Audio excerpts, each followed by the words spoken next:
Thank you very much for this introduction. I will just share my screen.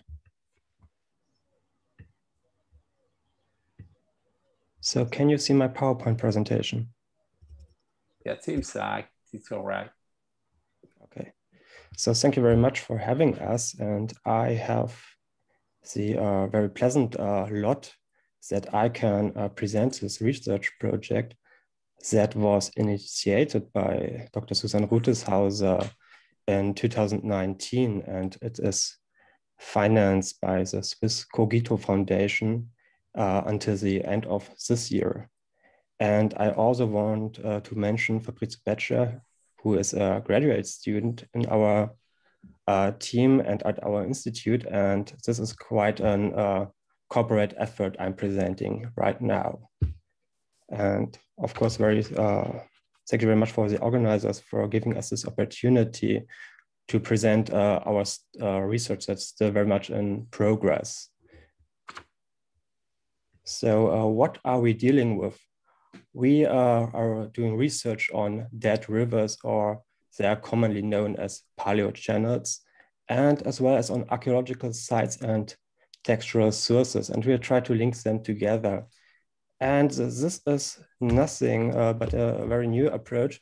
It has been done several times by very elaborated scholars and studies. And you can see just here the survey map from the Varkas survey by Adams and Nissen, and how it was reused by Francois Coiroux for his study when he integrated the textual sources to identify at least tentatively, several of the paleochannels with ancient river names from the Sumerian period. So what's the problem with this? This is a kind of pen and paper approach, and it's not very sustainable because every time we want to use such a map, we have to redraw it and to add further information. And this is quite a busy task. If you ever have been trying to do such maps, this takes quite a while. So what we are trying to do is doing something digital, and we do try to integrate the paleochannel data, the archaeology sites, and the textual sources, and GIS and network analysis to create web maps. And web maps have the very great opportunities that they are interactive, so you can decide yourself what you want to view and what you don't want to see. And they are, as it comes to temporal data, they can be very dynamic. So we can manipulate time, we can go back and forth in time. And this is very intriguing when we deal with these rivers and the sites that emerge at some point and then disappear. And of course, they are quite sustainable as we can add new data very easily by database integration. And what you can see here is a very new outcome that was done by Susanne just recently. And this is one of the maps that will be published. And there are some earlier drafts already available in the internet. And we just don't create just the web maps, but also print media maps. And this is done in the geographic information system. And I myself, I work a lot with network analysis, and I use the node-goat environment that was created by the very intelligent people from the Lab 1100, and that's a Netherlandian project. And this is an environment for data management, but also for geographic information system and for network analysis, and combining geospatial, temporal, and relative data in one environment, and giving also the possibility to share this data and to update it recently. So I just will walk you through our methodology. And this is starting with the archaeological sites. And we primarily deal with already pre-processed data that comes from books or maps, or is either available by digital files, like very much the KMZ files many authors and scholars have distributed in the World Wide Web. And we deal here with geospatial data primarily, and this renders us very monochromic. But if we add temporal and descriptive data to it, we get quite a very colorful picture that we can analyze and that we can present in these layers. And the same is virtually done with the paleochannels. And here we also follow the remote sensing approach. So we really try to find and identify new paleochannels by satellite imagery. And of course, we have the same amount of data, that's geospatial, temporal. But as you can see, we, especially with the remote sensing approach, we end up very often just having the geospatial data. So it's not so colorful, the pictures that we can generate. But of course, there's the very intriguing approach of ceramic survey. And I'm just citing Jacobson, who put it very clearly. The underlying assumption of the method is that in the semi-arid alluvial Mesopotamian plain, human settlement was possible only along rivers and canals. So if we integrate these settlement data and the data on the paleochannels, we can create new information on the paleochannels. And this is very vividly shown here. And this, of course, has been done many times by other scholars. So I come to the textual sources, and we deal with a great deal of different kind of textual sources. So we have the building inscriptions, we have these royal inscriptions, foundation inscriptions, we have administrative sources, and they all share some similarities, but they all really need a different approach to them, because we have to differentiate very much the content by the categories they relate to. And here we deal with textual data, and this is very nicely shown in network graphs, how textual data can interact, how textual information can be retrieved from this. So I'm just showing you some signs here with the sign for the rivers and for the settlements, and they can be interrelated just by the information the text present to us. And of course, cuneiform tablets, they have a material component. So they have geospatial data according to the find spot, and of course, temporal data to the stratigraphy or to the dates that they mention in the text. And we are not linking the text sources, but we're linking the information that we have, so the data and metadata on the different objects to one another. And if we integrate that with the paleochannels and with the settlement sites, we can create quite bizarre networks.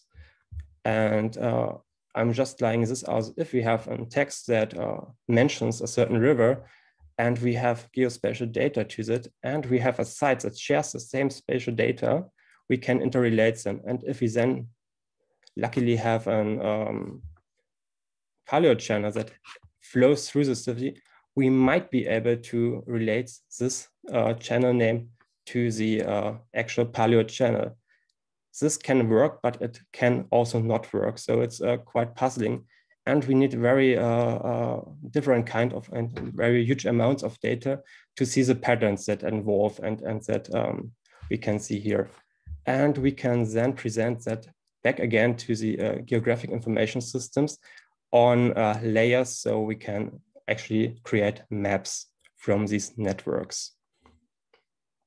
And I'm going now to show you some insights in our project. So what you will see now in the following foils will be very work in progress-ish on the node goat approach that I'm following.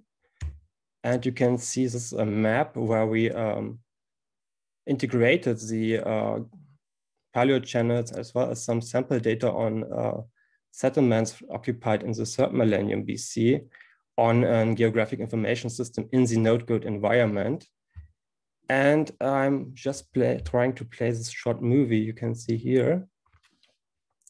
And we have still the layer structure, so I can switch them off and on, but I also can click on the single objects and get further information on them. And this can be done with almost everything. And you can see here now these channels are disappearing.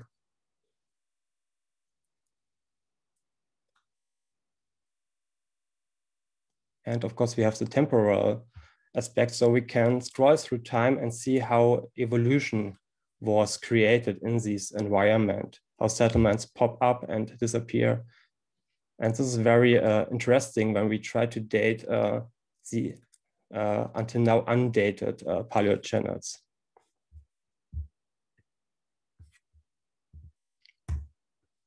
And this is some insights in the textual approach, giving you a little bit of an oversight of the material we are working with. And you can see here in the upper picture, the different hydronyms that we collected. And we cataloged at the moment 211 just from the O3 administrative text that we incorporated. And you can see a comparison to the work that was published by Edzard and Faber in the early 70s. And there's a whole new dimension on hydronyms coming to it. And this is because due to the great amount of data that has been published until now. And we are really in need of these catalogs of these hydronyms in order to find them and to work with them. And we are also adding crucial information on already known hydronyms, enlarging our knowledge. And on the lower picture, you can see in the centers of these flowers, they have these dots, and those are the respective sites where the cuneiform sources have been retrieved or where they allegedly were found. And this is Umma, and Umma is very much like a black hole for our data. It's not quite so easy to deal with data when it's come all from a single find spot.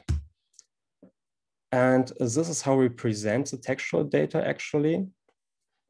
And this is from the database, and we have the metadata here in the upper field, and we have the transliteration, and it's tagged. So we are creating kind of hyperlinks to the respective hydronyms, but also to other toponyms. And we have these marginalia here. So there's a very